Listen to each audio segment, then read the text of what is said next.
How's it going, gamers? Chongo here, and today I've got a gameplay slash review for you guys, and today I'm going to be reviewing The Walking Dead and also giving you reasons why I feel that this is the best game of 2012. So anyway, let's get into it. So some people are probably going to be wondering why it's taken me this long to make a video about The Walking Dead, considering the episodes came out quite a long time ago, and or why I'm basically making a Game of the Year thing for 2012 now.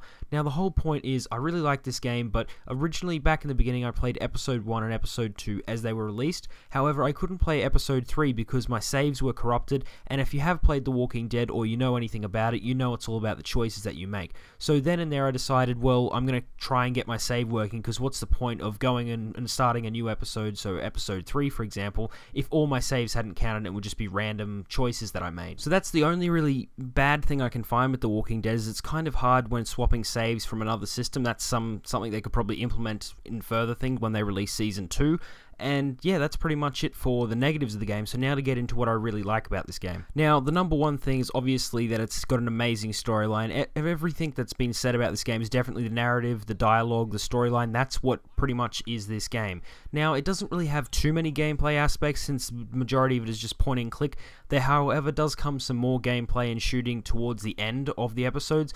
But yeah, that's not really the main reason you play this game. It's mainly for the choices. And the whole point is to try and put you in a position of power over a group, for example, like in the Walking Dead TV show, like where Rick is. So your whole point is you're meant to make choices, and people are impacted on depending on what choices you make. Now, each episode will take you roughly 2 hours to complete, so that's about 10 hours all up for the whole game. However, you will probably go back and replay some things. I have done that as well, and since I've only just recently finished because of what I've said before, obviously, I plan to go back to the beginning and change my options and see how my ending changes, and basically how everything changes throughout the game depending on what choices I've made. Now, the gameplay in the background won't be showing too much, just because I don't really want to spoil the game for anyone who has yet to play it. However, throughout the game you make choices, and this can be choices of whether someone lives or someone dies. However, when you get to make a choice like this, it doesn't necessarily mean the other person is going to die, and it also means if you try and save someone, that doesn't necessarily mean that they will be saved. So your choices aren't really definite. So if it gives you a choice between two people, it may mean that the other person will die,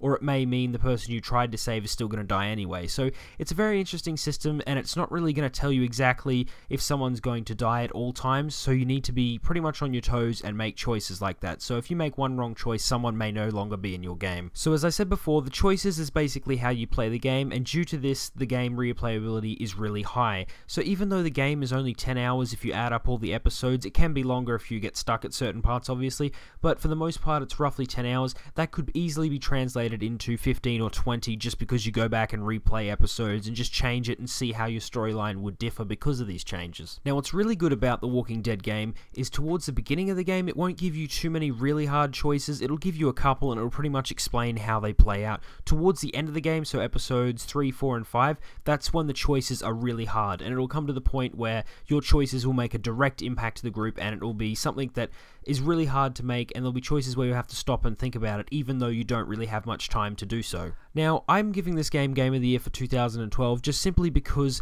to me, it's something unique, and it was something different as opposed to all the other games that were released in 2012, and it's definitely something that I will replay, and also it's just showing developers that you don't need the top-notch graphics or the best gameplay to make a Game of the Year. Now, the Walking Dead series received lots of awards when it came to video game shows, and it was kind of interesting to see that something that wasn't a AAA title, an indie game, was getting all these awards. And most people, I saw people who hadn't actually played the game at all, were just saying the only reason this is getting any awards is because of the Walking Dead TV show and how popular that is.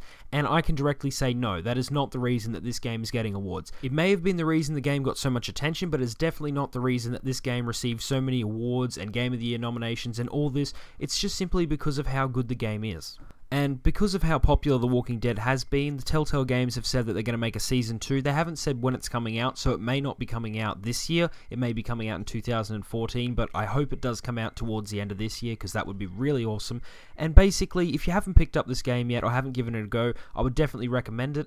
And I think you can have a look. Some places have The Walking Dead Episode 1 for free. I think that was on Xbox. I'm not sure if that's still going, but if it is, you should go check that out. Because even though you may not think that you'll like this game, if you definitely like the Walking Dead TV show, you will probably like this game, because that's what it's based on. It's not really about really strong gameplay mechanics. If you're looking for something just to shoot zombies, this will not be the game that you will enjoy. If you're looking for something that's going to be you making really hard decisions that will change the outcome of the game, this is something you will definitely enjoy. So anyway, this brings me to the end of my Walking Dead review, as well as why I think it deserves Game of the Year.